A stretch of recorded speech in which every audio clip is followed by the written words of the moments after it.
রাসূল সাল্লাল্লাহু আলাইহি ওয়াসাল্লামের কাছে এসে যদি কেউ বলতে, রাসূলুল্লাহ আমি খুব অসুস্থ, আমি খুবই অসুস্থ, রাসূল সাল্লাল্লাহু আলাইহি ওয়াসাল্লাম কি বলতেন জানেন? জি, রাসূল সাল্লাল্লাহু আলাইহি ওয়াসাল্লাম বলতেন, লা বাসা আলাইকা তাহুরুন ইনশাআল্লাহ।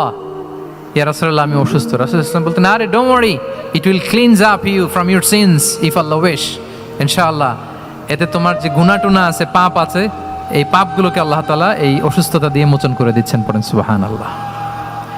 তাইলে আপনি অসুস্থতার মধ্যে একটু হালকা হলেন না, যে জ্বরে ভুগতেছি কিন্তু এই জ্বরে নাকি আমার গুনাহ মাফ হয়ে যায়। পেটের ব্যথায় আক্রান্ত, মাথা ব্যথায় আক্রান্ত, কিন্তু এটাতে নাকি আল্লাহ আমার পাপ মোচন করে দেয়, তাহলে একটু ভালো লাগবে না? তাহলে দেখেন, একটা কঠিন পরিবেশকে রাসূল সাল্লাল্লাহু আলাইহি ওয়াসাল্লাম সহজ করতেন। অসুস্থ শুনলেই লা বাস তাহুরুন ইনশাআল্লাহ, আর কিছু হবে না, আল্লাহ তোমার গুনাহ মাফ করে দিচ্ছে। অসুস্থ ব্যক্তি দেখলে মাথায় হাত দিয়ে দোয়া করতেন, আল্লাহুম্মা রাব্বান নাস আযহিবিল বাস ইশফি আনতা শাফি লা শিফাআ ইল্লা শিফাউক শিফাআন লা ইউগাদিরু সাকামা। উজ্জীবিত হয়ে যেত অসুস্থ ব্যক্তি। আমরা কি করি? কাউকে অসুস্থ দেখলে, রোগাক্রান্ত দেখলে, ওই রোগে সবচাইতে কষ্ট পেয়ে যে মারা গেছে তার ঘটনা বলা শুরু করি। হায় রে ভাই, আপনার ক্যান্সার, আমার এক খালা ছিল, ক্যান্সারের 4th স্টেজে চলে গেছিল, 14টা কেমো দেয়া লাগছে, এই যে ফিরিস্তি একেবারে ওনার দাফন কাফন পর্যন্ত। এখন বলেন, ওই লোক যাও সুস্থ ছিল, এখন আর সুস্থ থাকবে? কথা বলেন, থাকবে?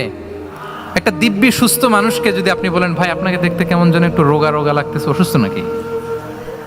এরপরে প্ল্যান করে ধরেন আপনি বললেন, উনি আবার ওদিকে যাওয়ার পরে আরেকজনকে প্ল্যান করে বলতে বললেন, বললো ভাই ব্যাপার কি, চেহারাটা কেমন শুকনা শুকনা। এরকম 5 জন বলার পরে ওই বিকেলে কাঁথা গায়ে দিয়ে শুয়ে ফেলবে বিছানায়। তো আপনি অসুস্থ এমনি বানাই ফেলছেন। কিন্তু রাসূলুল্লাহ সাল্লাল্লাহু আলাইহি ওয়া আলিহি ওয়াসাল্লাম উনি বলতেন, লাবাস আলাইক তাহুরুন ইনশাআল্লাহ, আরে সুস্থ হয়ে যাবা। এজন্য দেখতে গেলে আপনি উৎসাহিত করবেন, বলবেন, আরে ভাই আপনারা তো খুব সুস্থ লাগতেছে। কে বলছে আপনি অসুস্থ? অসুস্থতার কোনো ছোঁয়াই তো আপনার মধ্যে নাই। হ্যাঁ, you are looking very fine, চমৎকার লাগতেছে আপনার, কে বলছে? তো ভালো হয়ে যাচ্ছেন। এটা বললে উনি আশা পায়। আর আপনি যদি ওই রোগে সবচেয়ে কষ্ট পেয়ে যে মারা গেল, এই ঘটনা যদি ওনারে শোনান, উনি বাঁচবে বলেন? তাহলে আমরা মানুষকে উৎসাহিত করব, অপটিমিস্টিক হব, প্যাসিমিস্টিক হব না।